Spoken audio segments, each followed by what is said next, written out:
Very. Howdy. Let's see. Disclaimer, caveat. I just had my second booster Thursday. And So I am in some mild level of discomfort. So if I'm more irritable than normal, that's all right, why. well, we will forgive you. You look like you're bundled up a bit. I am. Surprisingly, with every one of those shots, I got the chills. Oh, And not only that, it's about 45 degrees out. well, that's chilly. Stacey? Turn on your mic. Turn on your mic, Stacy. Yeah, I'll be right there. I just have to take this call. Okay. So I'm mostly going to be in listen mode because I think I'm going to be less energetic than normal. All right. Well, maybe we'll see if Stacy has some topic that she'd like to delve into after her call. And I'll make you host. Okay. You were talking about going into speaker mode. I was on a Zoom call the other day, and I was just sitting here, not touching anything. I was in gallery mode, and all of a sudden, it switched to speaker mode, just spontaneously. And I didn't think to ask, did anybody else experience that, or was it just my client? But I did have an anomaly where it switched modes on me without any prompting. It's one time. I would notice that if it happened. I do note that people can set their own viewing preferences locally. Yes. Yeah. So, there are glitches in these software, and sometimes it could be a cosmic ray, and sometimes who knows what it could be, but it happens. I guess if it gets to be a recurring pattern that you can see a diagnostic pattern, that's one thing. Is one-time anomaly, you just got to let it go. It might be aliens. It's always aliens. Never aliens, but it's always aliens. That's right. Gremlins. It's a fun show. The gremlins are aliens, right? Yeah. Anyway, like I said, I'm mostly going to be in listen mode and trying to be fighting back my natural irritability. Okay. All right. Well, okay.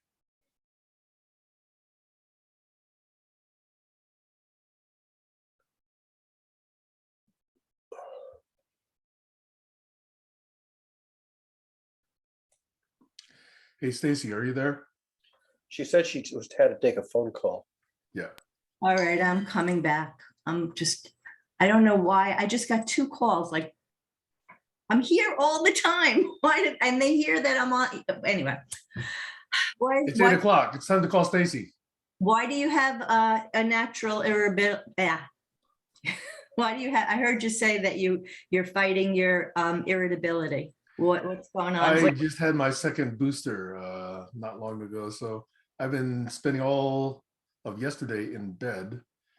I think I slept probably 11 hours, and then after that much bedtime, I got back sores. So my shoulders are tight, my lower back is tight. I gotta go do some Tai Chi. So I'm going to be mostly in listen mode today. I'm not going to be as energetic and ebullient as my normal self. Okay. Hey, by the way, I owe you an apology. I said I would view that video and discuss it with you, but because of what happened this week, I haven't viewed that video yet. So I still have that on my list of things to do. Okay.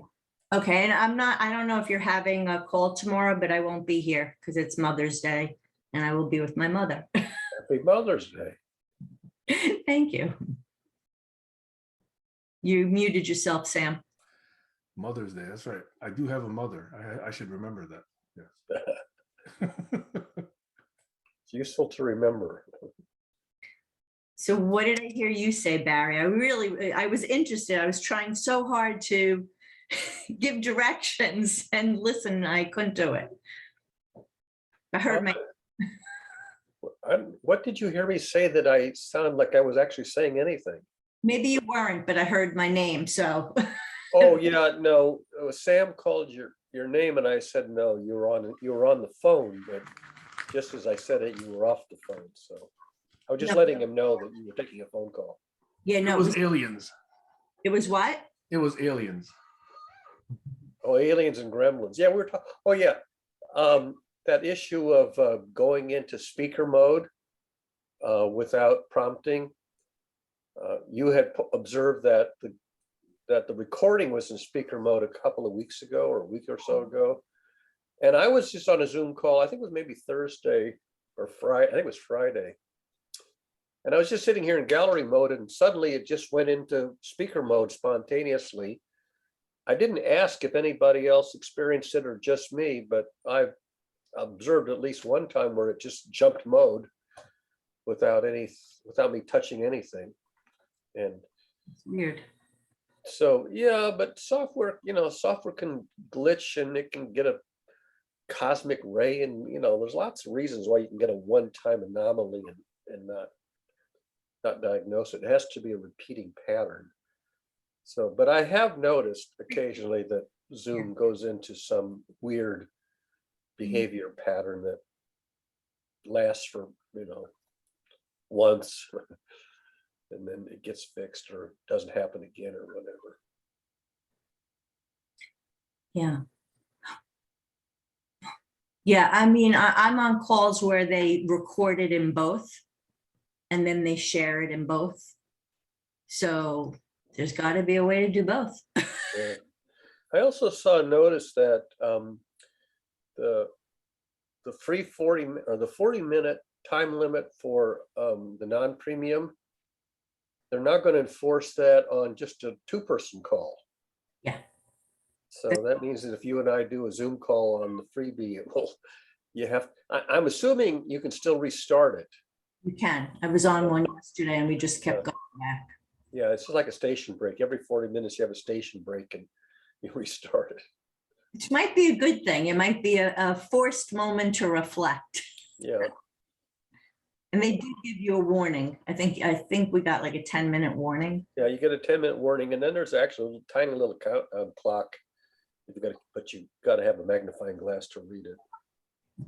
So what do we want to talk about today? Since I haven't seen Josh, so I'm guessing he's just listening too. So we get to talk about whatever we want. Well, I was going to say, I think you may have had a couple of agenda items pending that we could just talk about if you can recall and refresh ourselves what they are. I don't really have anything on an agenda. I guess maybe last week Sam and I talked about some things that we both want to do, which was among them figure out how to promote the importance of systems thinking, or at least appreciation of systems thinking. But I don't think we'll do that today because that needs Sam's participation more vigorously. But I would enjoy that, except that I don't think I would do it justice today. No. The other thing, just so you know, is I've been gradually adding items to my GitHub repositories. And so I'm making progress. I don't know if, well, Stacy, you probably haven't been on GitHub, but Barry, I don't know if you've been on GitHub. If you are, and you're familiar with it and comfortable with it, I could actually send you the repo links. Yeah, I haven't been to I don't think I've been to your GitHub, or maybe I've been to it once. I've never really used GitHub, although maybe once in a while I've downloaded a piece of third-party software from it, but since I don't do coding, I don't really hang out on GitHub. Mm-hmm. Okay, then it might be useful for those of us. Maybe I'll just do a one-on-one with you and we can record it as an intro to GitHub. Stacy or anybody else can join. And then that can be kind of a tutorial for how you engage on GitHub. Yeah. It's been a long time since I've done any even when people were coding, I was basically doing little more than finding bugs in the code and maybe fixing up comments or something like that. I didn't actually do any fresh coding myself to speak of. But if you understand the notions of version control and check-in, check-out, and accountability, then you pretty much set with all the basic notions. Yeah, I mean, from time to time, I would download, what do you call it, a make file or something and make some version, but it was all kind of automated. I didn't really do any tinkering. Mhm. Of course, Makefile goes all the way back to the early days of Unix. It was already Yeah, there. people don't use make files anymore. They don't? Okay, well, I guess they were still using them in the 90s. That was sort of the last time I was doing Yeah. much in the way of compiling from source code.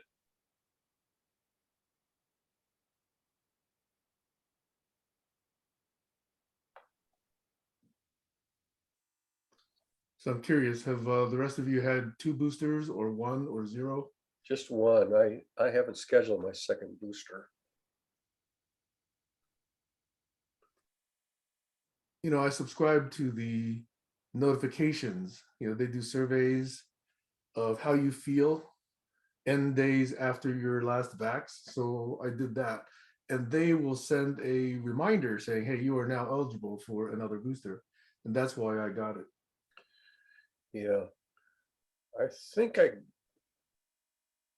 got mine in, it's either October, November. So I'm well past the due date for a second booster.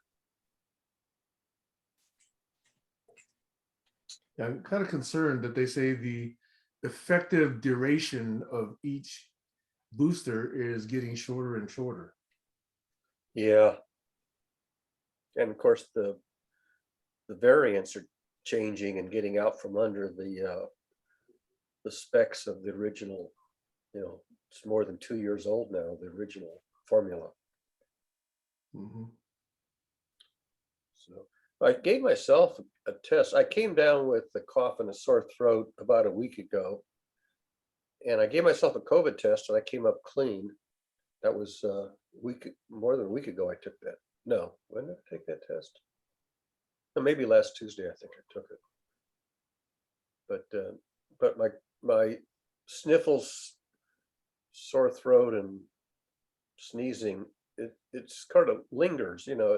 It's like what was the last time? It just never quite completely goes away for like a good week. So I probably will have a few coughs or sneezes today. Well, what's the weather like in Boston right now? Let's see, it's 51 degrees outside, overcast, kind of a light breeze. My flowering crab apples are flowering. One is red and one is white, and they're in full bloom.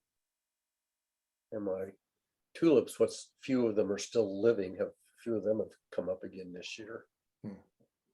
Even though the perennials, they kind of fade. I lose a few every year.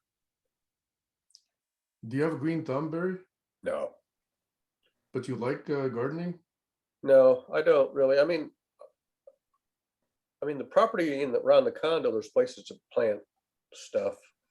And once every few years, I'll buy some tulip bulbs or some other kind of bulbs and plant them in the fall, and then they'll come up perennially. But I don't really bother too much to do any gardening. It's not part of my. Well, I'm aware that I'm actually shying away from serious topics. So I'm just actually trying to just sort of get a sense of. Yeah. I'm really slowing down, Sam. I'm 77 and a half.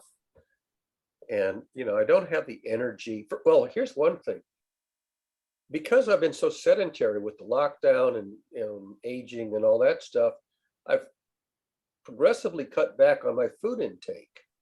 And I was not realizing that I was actually losing weight. And finally, a few days ago, I thought, I haven't weighed myself. I have a bathroom scale. I haven't weighed myself in probably a year. And the last time I weighed myself, I was like 185, and now I'm like 165. I've lost like 20 pounds in something like a year or so without even paying attention. And the main reason I noticed is I kept putting my belt on ever one notch tighter, and I'm down from the widest notch to the narrowest notch. I thought, yeah, I'm losing weight. But it also means that because I'm not getting outside as much, well, in the wintertime and all that, that my physical energy is just, slows down. So it's a feature of aging. And my motivation, I mean, the things that I could motivate myself to do, not just physical motivation, but intellectual motivation, I can tell that's declining measurably, significantly. So I'm getting old and lazy, I guess.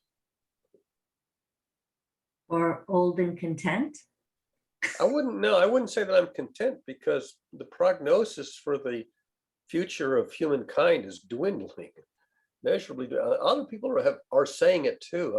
I mean, other people have said it before. I think more people are saying the prospect for the future is dwindling, and we've mortgaged the future for our grandchildren and great grandchildren.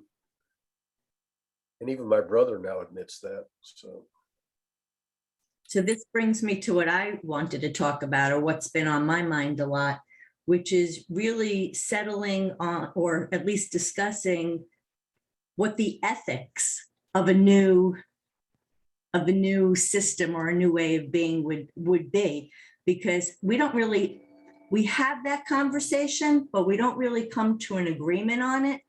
And I think it's something that's going to start at one point, but then we're all going to have different needs, or different values are going to be emphasized in different concentrations. And I just think that it's worthwhile to start at the one place that we can agree, like maybe that love, everything should be in the service of love, something like that. But I just would like to have those conversations in terms of at least agreeing on what are the values that we want to be able to see in the world. That's what I'm trying to say. Not going extinct as a species. But I'm talking about personal values. Like, do we value communal thinking, or do we I can't find the right words now.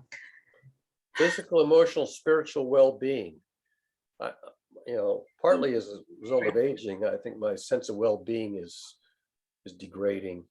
Physical well-being, spiritual well-being, emotional well-being, intellectual, it's all kind of slowly receding.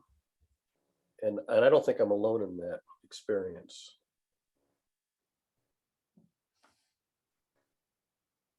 Sam? I don't know. I think that this whole idea of sustainability is an odd notion. Because if we're just talking in the short term, it makes a lot of sense. If we're talking in the long term, there's got to be some boundary thinking on this. Like, for example, growth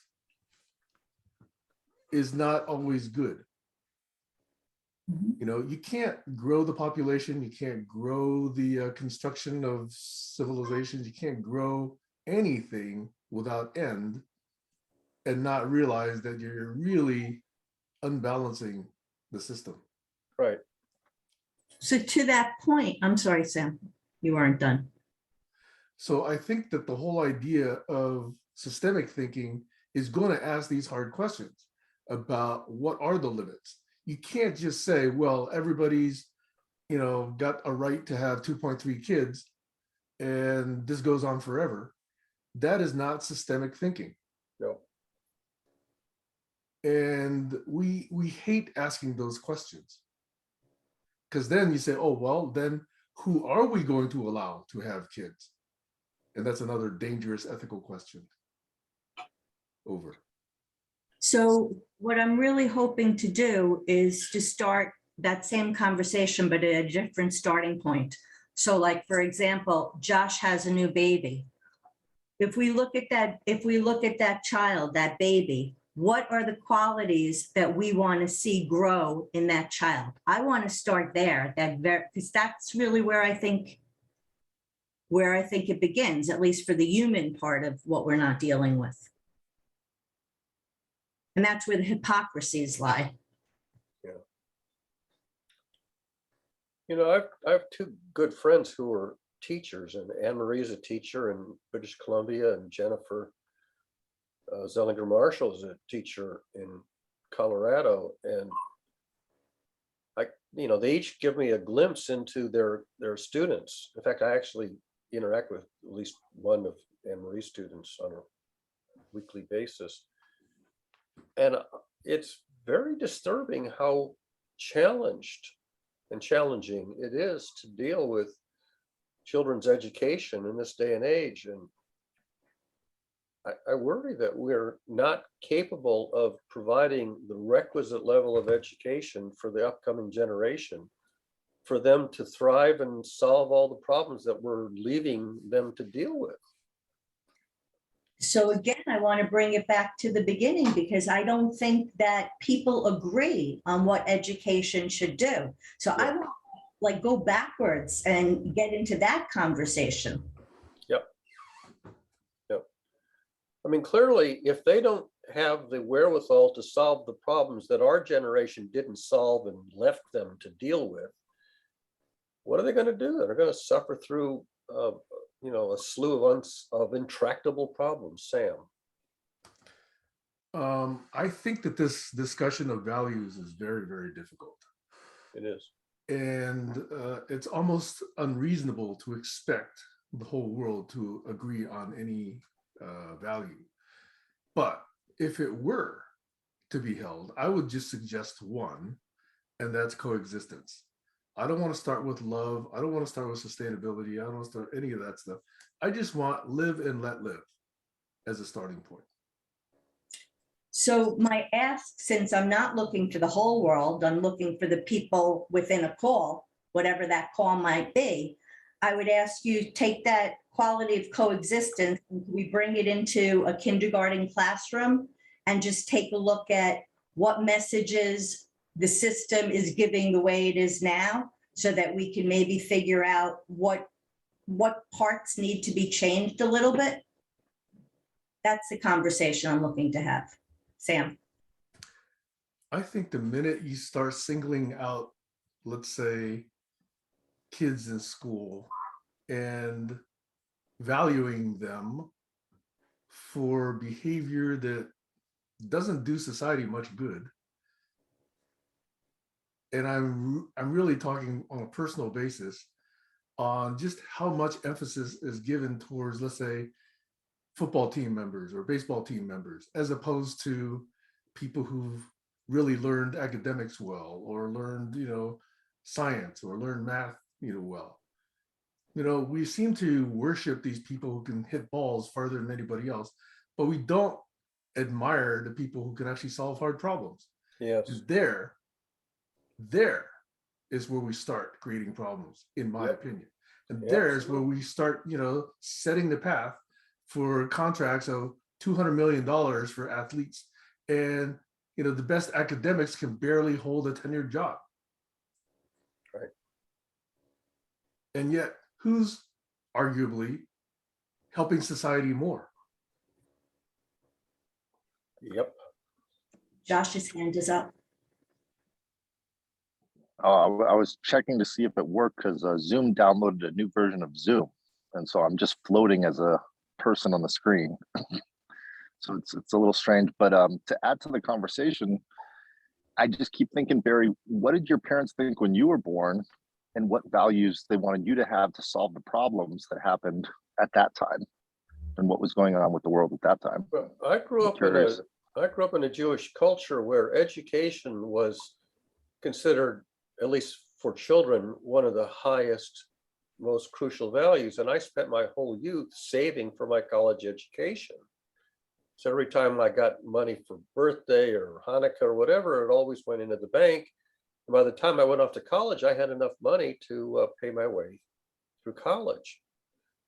So education was sort of the unspoken value. Didn't have to even say it out loud. It was just obvious that my parents' generation thought that education was really the most important thing for the baby boomer generation. We were going to figure out how to fix all the problems. And I was lucky. I was able to get, pretty good education. I didn't have to deal with drugs growing up in Omaha in the 1950s.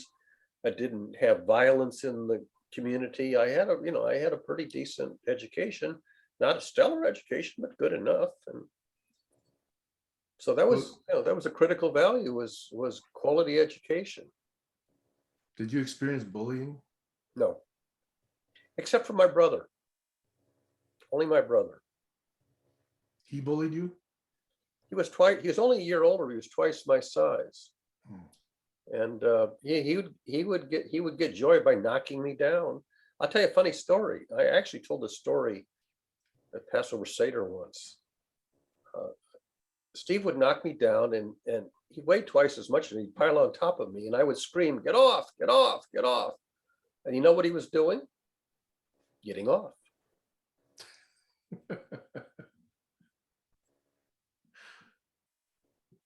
That's exactly how he chuckled when I told the story at Passover one year when we were adults in our 30s, I think. So Stacy, you were asking a question about how we, those in the room, could answer your question. And I think I tried answering the question. So I think that I'm not communicating properly, because what I'd like to see at the end of a call is a list of 10 words. Start the list. I would put coexistence on there. Okay, so can you think of one activity that you ever did in elementary school that fostered this notion of coexisting? I think every activity in preschool and elementary school does that. It's Maybe. all the other crap that gets us away from it. But You know? maybe I feel Kids like, will naturally coexist. They'll naturally play together.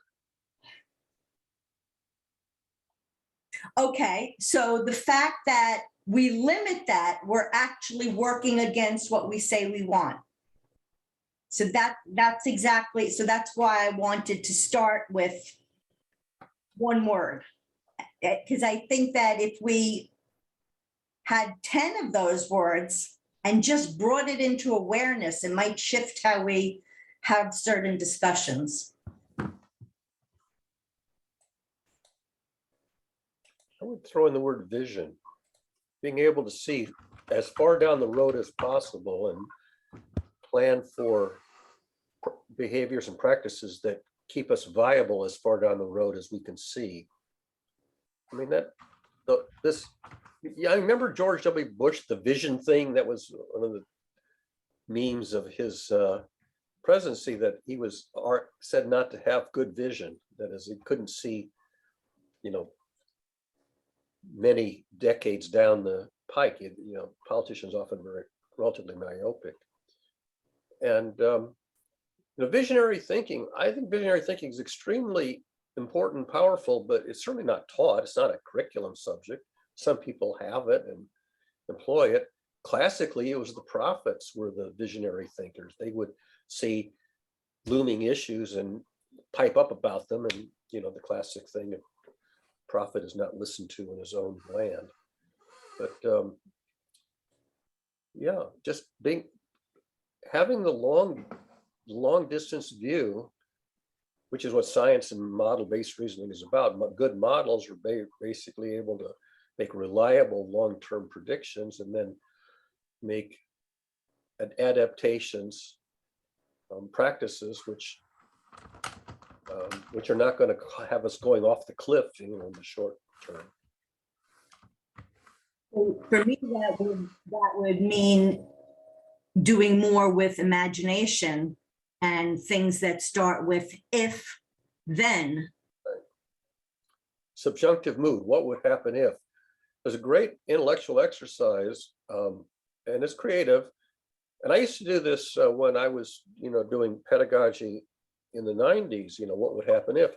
You set up a scenario and you say, given this scenario, what do you think is going to be the long-term dynamics?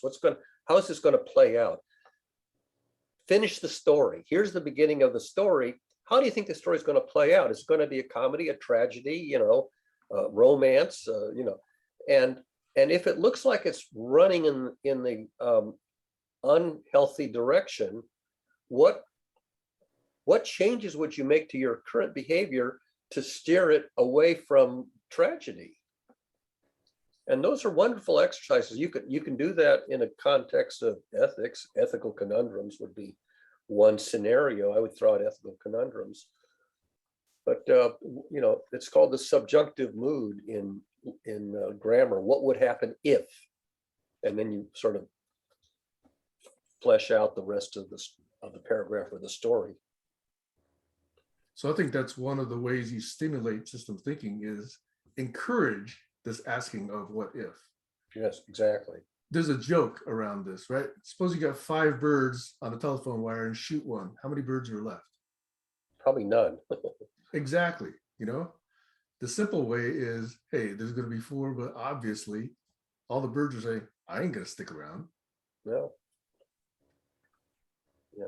You have to figure out, the side effects of one bird being killed and its effect on all the others. We don't live in isolation. No man is an island, and no bird is all by itself on the telephone wire. I just want to go back to Barry saying what a good exercise that was. And I just want to also mention that it's not just good for learning, but it actually really stimulates a curious mind, and it's actually fun.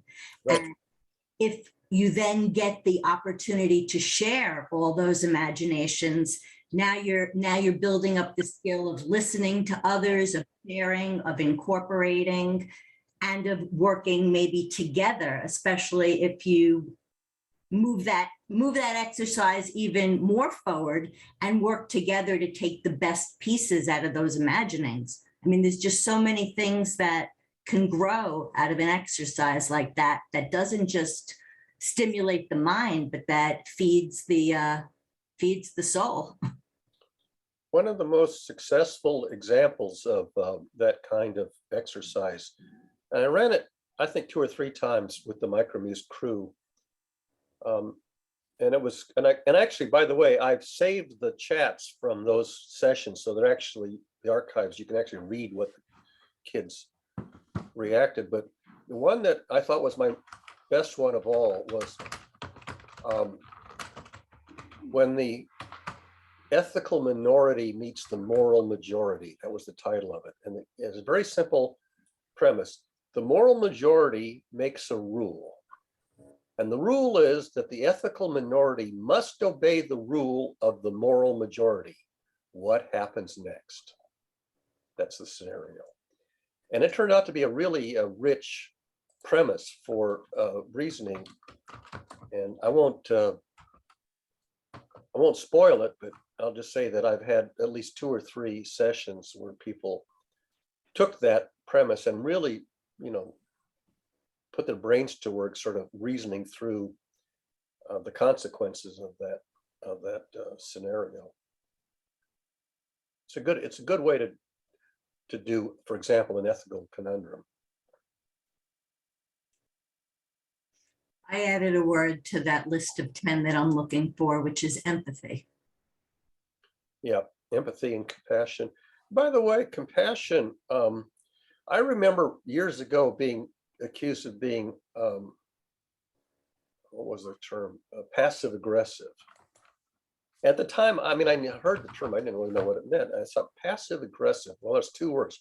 So passive and active are opposite words. And aggressive and peaceable, maybe. So I basically do a lot of things. I make like 4 quadrants because you got 2 words that can have 2 opposites. So well, there's passive aggressive, there's passive compassionate, active aggressive, and active compassionate. And I thought, okay, this is sort of a useful quadrant of four possibilities. And so one would like to be, a better person would be active compassionate, which is sort of the opposite of passive aggressive, but active aggressive would be like what Putin's doing. So just the kind of thing of, just dividing the world into quadrants with, 2 dimensions that are orthogonal. And that's one useful way to think about what does it mean to be compassionate? Because you can be passive compassionate. Oh, I'm so sorry, you know, let's sit here and wring our hands. Or active compassionate, where you would actually take action to alleviate the suffering. Do something constructive as opposed to just express empathy or sympathy. So those are kind of useful exercises that emerge. Go ahead, Stacy. Yeah, I just want to point out that sometimes it's an act of compassion to just listen. Yes.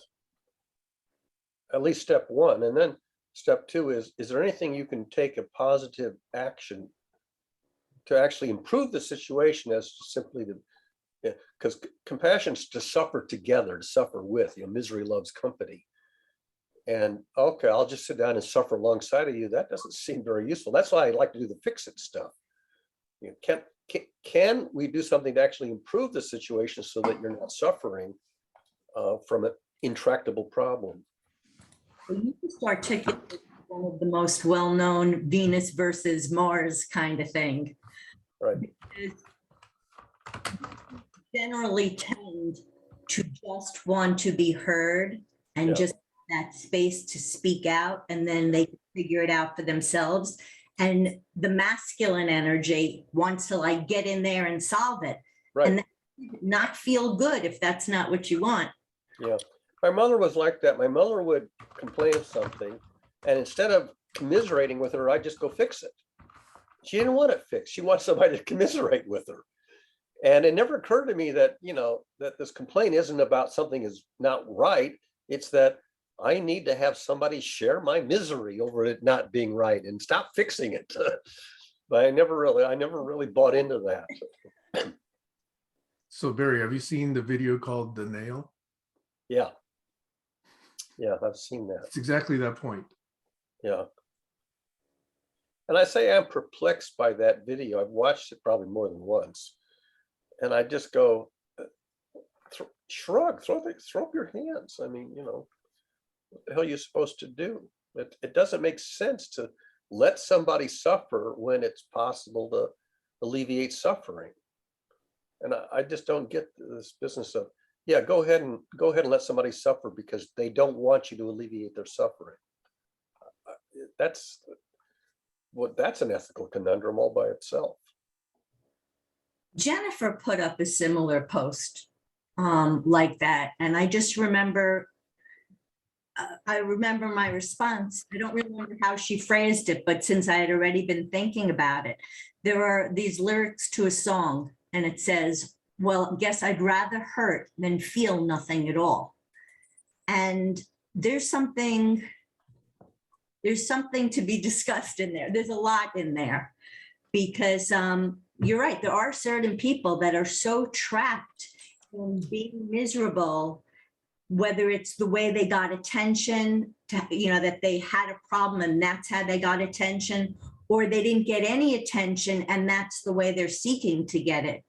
But there's definitely a fear in not feeling anything. So often I'll hear, oh, well, then things would be boring. Yeah, well, that's the apathy thing. When I was in Nebraska, it was sort of a standing joke that the students at the University of Nebraska were apathetic.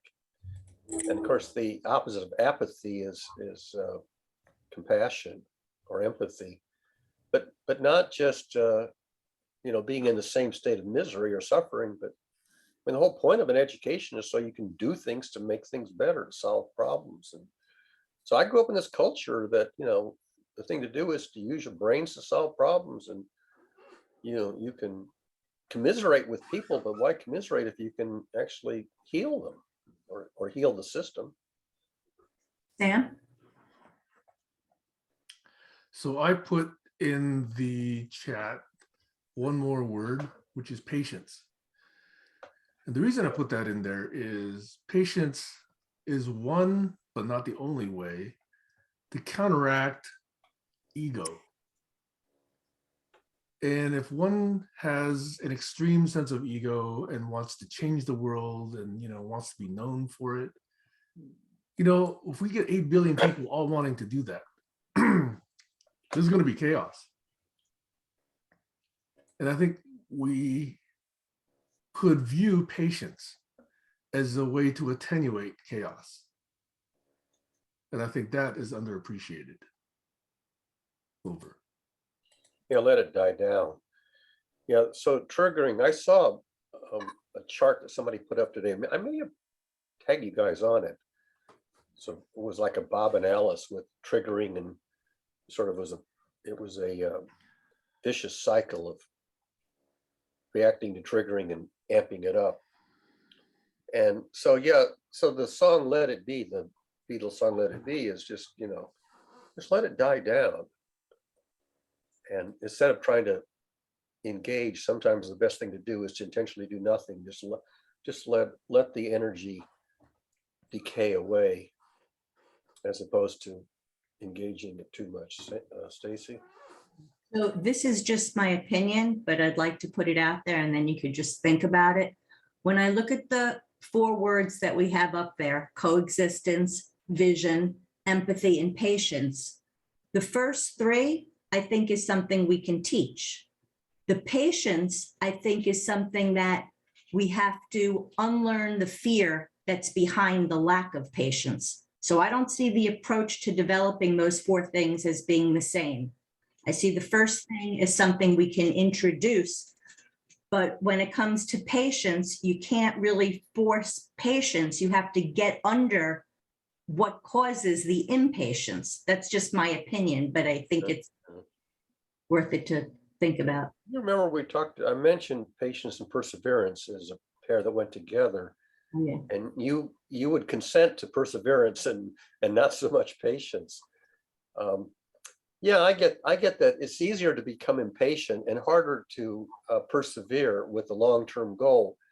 People tend to go after low-hanging fruit, get a quick, a quick fix, as opposed to go in for the long haul and solve a long-term problem over a long period of time. In science, patience and perseverance kind of do go hand in hand. If you're going to invest your career in solving a hard problem, it's going to take a lifetime, or maybe a decade anyway. And it's going to require patience and perseverance, because you can't just, get impatient and wander away and say, screw this, Yeah, just to be clear, you had credited me with being extremely persistent, having perseverance, Right. patient. And I said, I'm persistent. I'm not necessarily patient. Yeah. Yeah. Because, That kind of surprised me, but okay. I accept that. yeah, they're not. Self-assessment. Your self-assessment is probably more accurate than my observation. But I used to say, if you're going to be a scientist or a researcher, it's going to take patience, perseverance. Hard problems take a long time to solve, and you have to be able to stick to them and sometimes make grudging progress. And then you wait for the breakthrough. Then if you're patient, the breakthrough will come, hopefully in your lifetime, not necessarily, but the breakthrough will come, or else we go extinct. Well, yeah, well, for me personally, that's where adaptability comes into play. Right. Well, and there's the downside of adaptability is maladaptive. It's real easy to adopt a maladaptive response without realizing that what you're doing is maybe protecting yourself locally in the near term, but in the long term, it's just going to exacerbate. You're just delaying the day of judgment, and eventually, the cows are going to come home to roost. What's the metaphor I'm screwing up here? No, you're right. The chickens will come home to roost. Chickens will come home to roost. Yes. Whatever, yeah. Take down my hand. So I guess we could move on from this. At least I got some words. Unless you have any more you want to add. I just point out that these are all sort of aspects of systems thinking, long-term visionary thinking, and recognizing problems which are ripe to be worked on, if not solved tomorrow, at least solved in our lifetime or within our career. I'm glad you're saying that, because I just want to say that the reason I want these conversations is because I think they can provide a bridge to average people, an entry point where they can start discussing it and thinking about it. Yeah. the other thing I do want to add would be emotional intelligence. I would like, I'm trying to think, I have to think of the phrase that I'd want to use for children to be able to recognize emotional states in themselves and in friends. I don't know what phrase would be a good. Emotional awareness, self-awareness, emotional awareness. I mean, that's one of the things that I spent probably 3 decades in the latter part of my life, is developing the ability to use the vocabulary to articulate emotions and to name emotions that one observes, at least tentatively name them to see if they're correct, so that you can work the vocabulary of emotional states into your conversation. So like, it took me forever to say, oh, by the way, if you can't tell my state, if you assume that I'm vexed and perplexed, you're probably going to be right on the mark, because that's my sort of neutral default state, is to be vexed and perplexed. I'm always just pondering some not yet solved problem. It's sort of just floating, in the ether, in the zeitgeist, and needs to be worked on. And by the way, that's one of the reasons I love puzzles, and I love watching people solve hard puzzles, because the best people who do that will balance their logic of solving the puzzle with their emotional state as they struggle. And the ones who do that, really nicely balance the emotional terminology and the logic terminology. It's really easy, really important to follow how they go about solving nearly intractable problems. And you also see the mistakes and how they eventually discover they've made a mistake and then go back and diagnose the place where they went awry and fix it. And that's all part of emotional maturity, is being able to recognize, detect, and correct mistakes, because nobody's perfect. Many people who are really brilliant at logic, they still make errors. And you have to expect that there will be errors, and that's why that, you form a belief and you form a misconception, so that the learning curve might arise because you're laboring temporarily on a misconception, but then you've got to discard the misconception. So you have this undulating learning curve. It doesn't just ascend, but it undulates, and that undulation, those wiggles, turn out to encode the emotional elements. That's really, to my mind, that's a really important insight that I didn't get by taking Psych 101. I got that from direct experience. And when I pointed it out to people, they thought, that's interesting model, that the wiggles of a learning curve are important to reckon. And they're all often just think, oh, learning curve is just, it rises and levels off and you're done. No, it isn't. It undulates.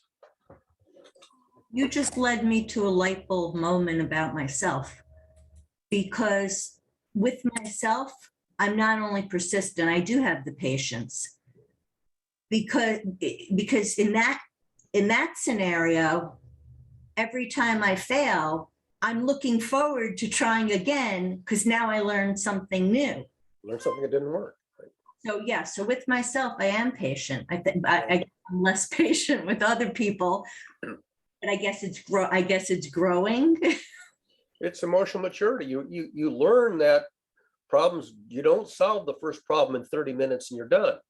There are problems that you will struggle with, and you will make mistakes and think you've solved them and discover you made a mistake and you didn't really solve them. And that's real. That's part of being human. It's the human condition. And we, unfortunately, we have politicians who never realize that their proposed solution is iatrogenic, is actually going to make things worse. And they'll go and push a solution that just ends up making a mess of things. And then they blame the other guy, or they won't admit that they proposed a bogus solution.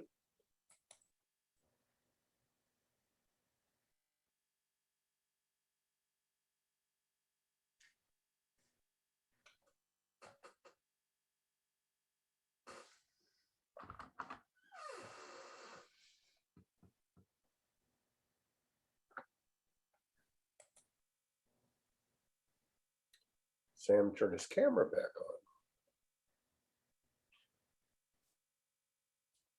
Have we piqued your interest on something, Sam? No, there was just a moment of silence, so I thought I'd join Yeah. the moment of silence. I'm in my low energy mode today. Welcome to the club. I'm in my low energy mode for probably the duration of my remaining lifetime now. Actually, I'm kind of curious, Barry. In the condo that you live in, are there social activities that are common across condo residents? Well, Or there are three things that happen here. This property before was a condo, was a country club. And the low-lying property down by the Shawshene River was unbuildable. And there were like 4 or 5 golf holes down there on the wetlands and the floodplain. And when they built the condo, they were supposed to let that open space go back to nature. But they didn't. They tried to salvage an entire golf course down in the low-lying wetlands. And so we have golfers here, and they spend a ton of money trying to maintain a usable golf course on these spongy wetlands that and then the women have like a reading club. And then on the summer holidays, you know, they'll do a barbecue on Memorial Day, 4th of July and Labor Day. But that's about it. I mean, we don't really. I mean, the golfers are sort of the one clique that they have scrambles. They have these little tournaments every couple times a month. And unfortunately, you know, the golf course costs us $100,000 a year to maintain, and everybody has to pay. So it's like $2,000 a year out of my condo fee goes to maintain a golf course that I don't use. How come wait, you're- so you have to pay that $2,000 a year for the golf course? Just to live on the golf course?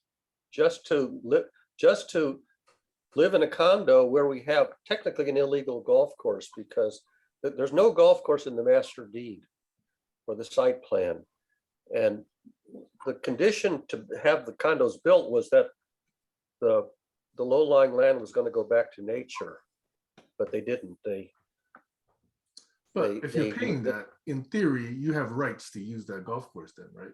Oh, I can use it, except I don't play golf, and I'm redhead. I would burn in the sun, you know. And I'm not very athletic, and I'm nearsighted, so golf is not my sport. I couldn't be able to see the ball, you know, after it's about 50 feet away, and I'm not, you know, it's not my sport. Stacy? Yes, why aren't you on the board, or at least trying to push the board to push? Oh, I that- had a lawsuit with them. They beat the shit out of me. Okay.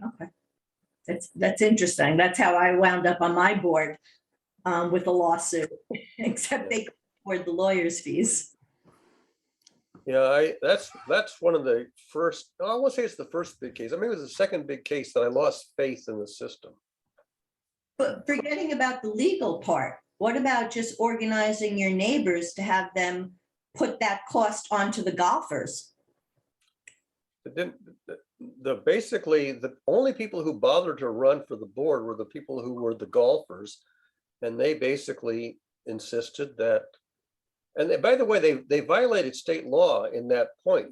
It turns out in a condo, if you want to make a change to the common areas, that's going to be a continuing maintenance, you need at least 50% to agree to do it at all. If you get 50% to 75%, then those who want it have to pay for the maintenance. If more than 75% vote for it, then everybody has to pay for it. They never had those votes. They And just did it. you put in complaints to the state, to the regulatory board? I took it all the way to litigation, and it was a total disaster. It was a tragedy. Frustrating. It's more than frustrating. It's very dispiriting. And that was sort of one of the very first-hand experiences where the rule of laws just doesn't work. It's corrupted and it doesn't work. You know, majority rule is still a version of might makes right. Yep. Yep. So the thing is that it turned out that pretty much every condo has some local issue that's intractable. And either you don't live in a condo because it's intractable, or you do and you live with it. It's like living in a state where you've got a corrupt governor, for example, or in a country where you've got a corrupt president. I mean, it's just, you know, what are you going to do? Or you get yourself on the board. But he's going to be a minority. Yeah, I'm going to be minority of 1 out of 7. You mean most of the residents there are golfers? No. So that's my point. So, you know, when I did whatever I did, it was because instead of a golf course, it was a canal. It was the dock. And all the people on the board, including myself, had boats. Unlike other people, I am a little more fair-minded. I was able to get the other people who didn't have boats create enough pressure to make it more equitable. Yeah. The world is not a just place, Stacey. It's just a place. I know, but I think, again, I think especially in a smaller system, like a condo unit, I'm not talking about a whole country. I think the smaller the system is, the easier it is to harness the power of people that are usually silent. I mean, it sounds to me like you're saying most of the people that live there, if given a choice, would rather not pay for the golf course. They'd rather have me pay for the golf course. Absolutely. No, that's not what I said. I know, but that's how it ends up. Having the other guy pay. I mean, I have my hobbies. Nobody subsidizes my recreational hobbies.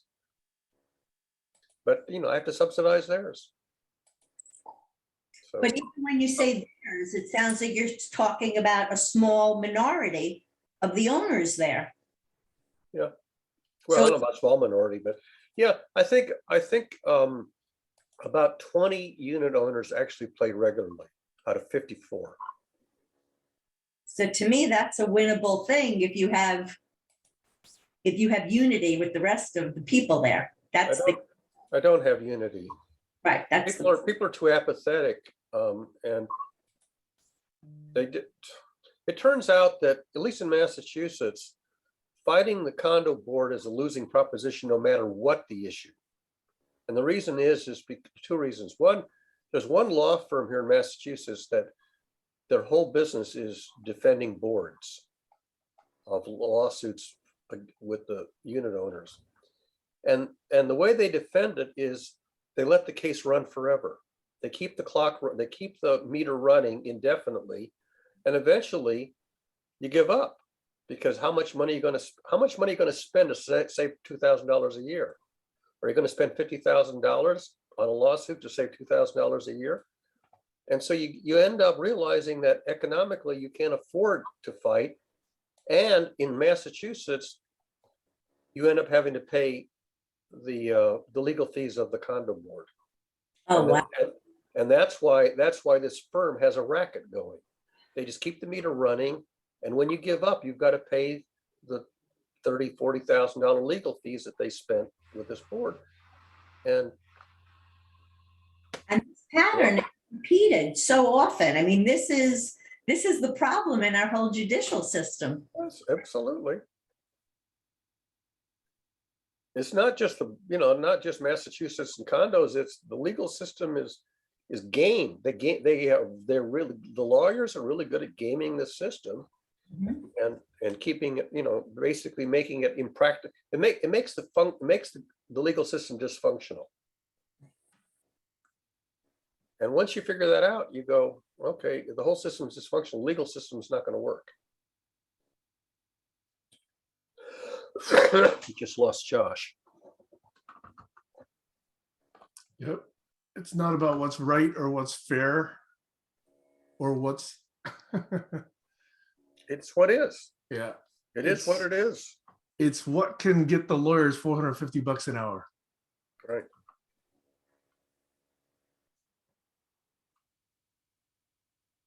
So we have a illegal golf course on a wetlands, on a floodplain, on a wetlands, on a spongy. I mean, it's not the reason that they built the condos here is the original golf course went bankrupt because half of the course was on wetlands and it didn't make it for a good golf course. It was the town owned it for, I don't know, in the early 1900s, the town owned the property and had a country club, and then they sold it and went private. And went private for, I don't know, 30 years and went bankrupt, and then they built the condos. So how long have you been in this condo, Barry? Since it was first constructed, so 87 or 88. Was that 34 or 5 years, something like that.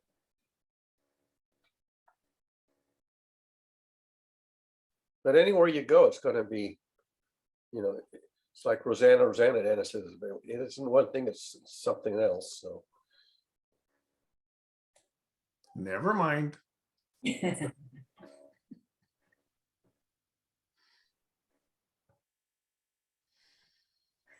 Well, I'm actually going to go in another hour or so to check out a property on the north end of the island.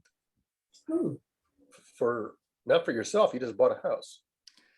I'm thinking of, it's a complicated thing. I'm thinking of getting a place to rent or set up as a Verbo / Airbnb / something.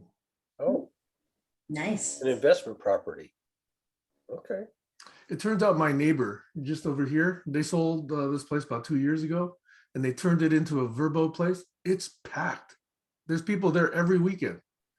I thought this is so remote that, people wouldn't want, but it turns out that's what people want. They want to get away and get remote. So that might actually be a pretty good thing. I checked out some places. I mentioned I was looking in Bellingham for my daughter because they couldn't find a place to rent. They finally found a place to rent. Okay. But when I was looking, I was making offers on places. I'll just give you an example. The first place I submitted a bid on, I submitted a bid 11% over the listing price. Didn't get it. Then on the second place that looked good, I submitted an offer close to 19, over 18% over the listing price. Didn't get it. And it turns out that place sold for over 20% over listing price. Wow. Over $100,000 more than a listing price of 500 something. It's incredible what's going on in the real estate market right now. Yeah. I hear about when units here in the condos sell and they're selling for ridiculous amounts of money.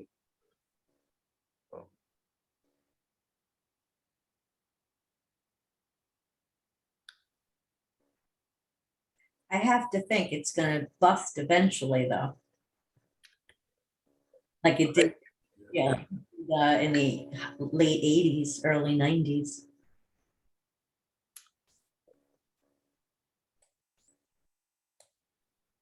The place is on the water, Sam, that you're going to look? No, it's actually not on the water. So it actually has more property. It's about 2.3 acres. My property here is 0.7 acres. So it's a Oh. smaller house. It's a 1,600 square foot house, but it's got 2.3 acres. Does it have a water view? Yes, it does. That's really important.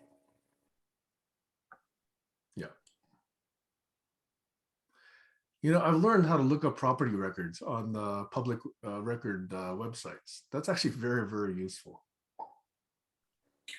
Well, I'll just share the fun part of my Florida story. So I had many people like Barry saying, it can't be done. We tried, it didn't work, blah, blah, blah. But I knew we had the computer now.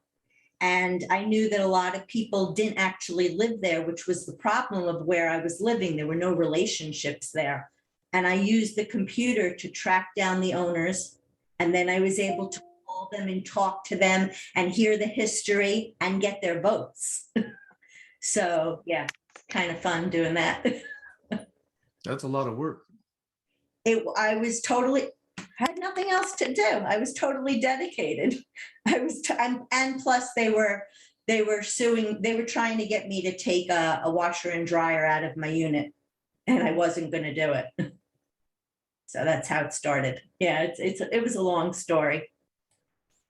So you didn't have to pay the $450 an hour of all the legal fees then, right? Well, originally I was, well, my ex was, which was fine because he didn't want to take it out. It was a small condo unit. They didn't want to have to pay the $450 fees. Plus they were, because there really was a lot of corruption there, I was able to get the state, well, actually, I learned through trying to get this, I couldn't even get the financials. And so by working with the state, I realized the best way to do this is to get on the board. So that became my mission. And then you got the financials then. And Right. then I got the financials, and then I found what was suspicious, and that started a whole nother investigation. But by then I had alliances with people. So I was able to hear the different sides and put together a different story than just what this one property manager was trying to create. Because he was talking like he would, Sam, do you know what Barry did? Barry, do you know what Sam did? And it was all lies. And because Sam and Barry never spoke, they never figured it out. My CSI story Stacey actually- Dress. My story actually made the Boston Globe. I got front page coverage of the Northwest weekend edition, After you lost or while it was going on? both.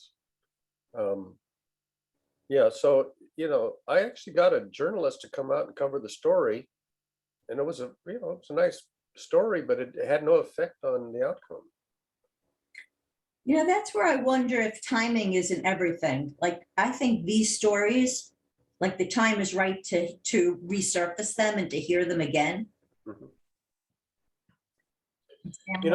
The whole record of the case is up on my website. Anybody who buys here, if they're doing research, if they do a Google search, they can find the whole story of the lawsuit. But I don't know that anybody even cares. What year was it? In mid-90s. Bedfordshire condominium.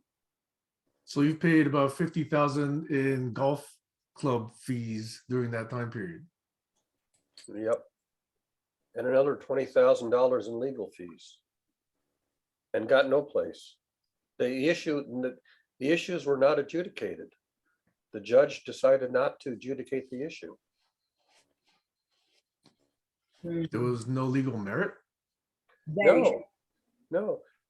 It was because I went about it wrong. Instead of suing them first, I withheld it was like $15 a month back in the beginning. So I withheld $15 a month from my condo fee, and they sued me. And the judge says you can't do it that way. You have to pay it under protest and sue them. So she never judged the merits of the case. She used it as a convenient excuse. She says you pay it and then you have to run and sue them. Well, by this time it already been 3 years or something. And she says you went about it backwards. You had to pay it under protest first.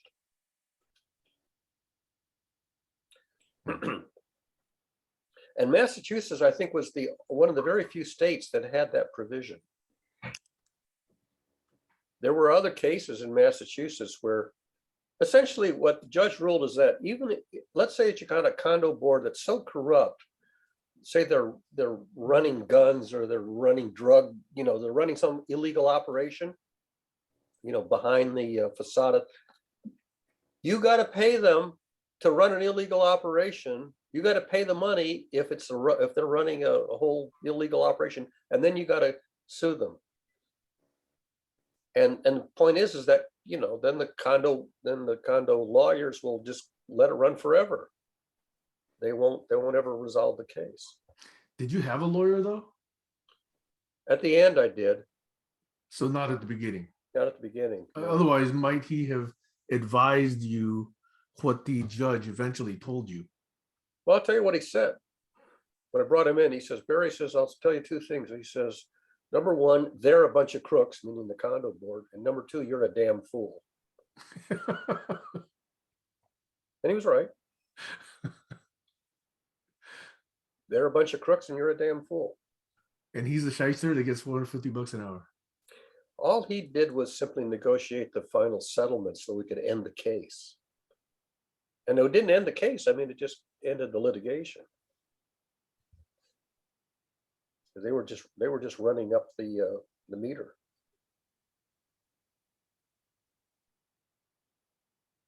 It was a very dispiriting experience. And this is the best country in the world. I don't know. Makes you want to be a hermit. I am almost a hermit. Well, yeah. Problem with being a hermit is I don't think I'm enough self-sufficient to be a hermit. Yeah, not really. I can't call myself a hermit. I still have many benefits of being plugged into society. Yeah.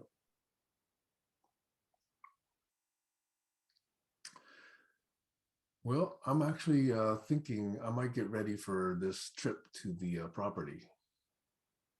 I'll let this go though. Yeah. Well, if Stacy wants to chat for a while, that's fine. Well, before you go, hold on, I was trying to get something off. I don't know how to send a link. I was trying to send this link. I sent it to Barry on Messenger. Maybe he'll be able to put it In the chat? in the chat, yeah, because it's so it's a Netflix trailer for an important story, which is youth versus the government. And I think, you know, this just triggered this. Something that's really and it needs to be. Oh, it's on Netflix. Yeah, unfortunately, I let my Netflix Watch for free. If you go through the thing, you can watch it for free. And you could certainly watch the 2-minute trailer. Okay. So if Barry can just throw it in the chat for me, well, you can't.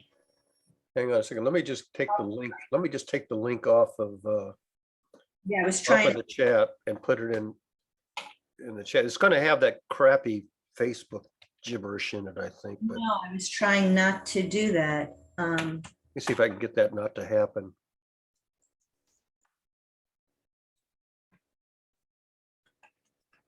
Or I'll just put it in the chat and people could look it up themselves. It's Youth vs. Gov and it's on Netflix. Yeah, unfortunately, I can't clean that up. That's got all that bloody Facebook crap in it that I can't fix. I want to see what happens if I click on it. It will take you there if you click on it. Yeah, I know. It's just a mess, that's all. So I'm ready to call it a day. All right, then that's fine.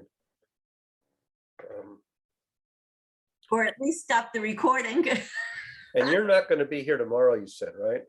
I'm not going to be on tomorrow. Okay, how about Monday at 1 o'clock? Oh, I can never do those Monday. I have too many calls on Monday. It's Okay, really hard. Yeah. But I will be around later Sunday. So if you want to have a chat. as far as I know, I'll be here all weekend. I may, depending on the weather, I may work on my car, but I think it's going to be not optimal weather for doing that tomorrow. What's wrong with the car? I had developed a coolant leak and I eventually got it plugged up with stop leak. But in the meantime, I had had put in water in the radiator to, get the level back up.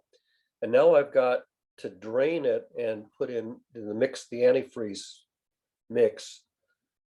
And so I got to drain the coolant and put in 50-50 antifreeze, and I need to get under the car and open the petcock and drain it. I don't want to do that. Why don't you wait until you're feeling a little bit better?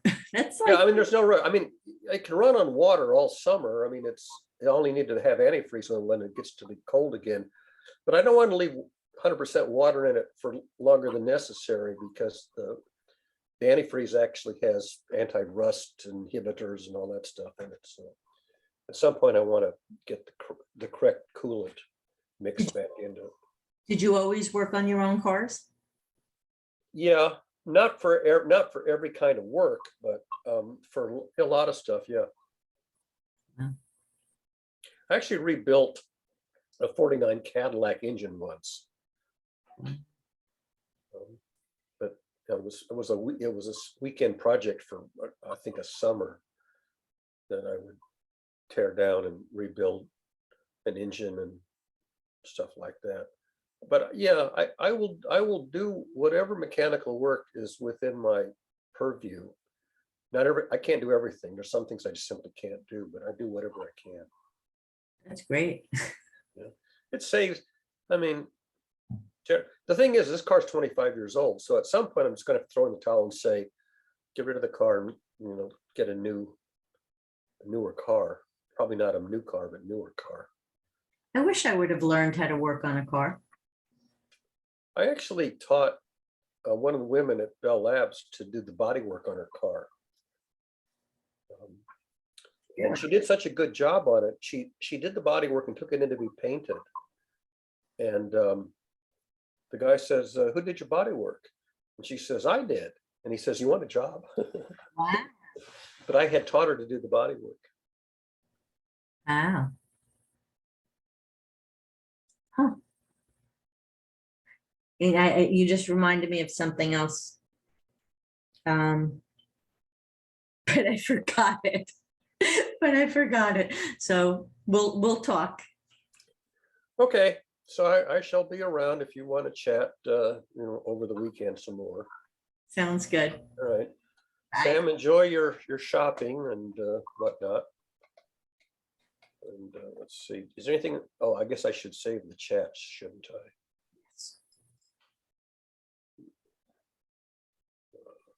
Save the chat. Okay. And I guess I'll go ahead and end the session then. Okay. I think I can end it. Just see. Yeah, end meeting for all. Bye-bye.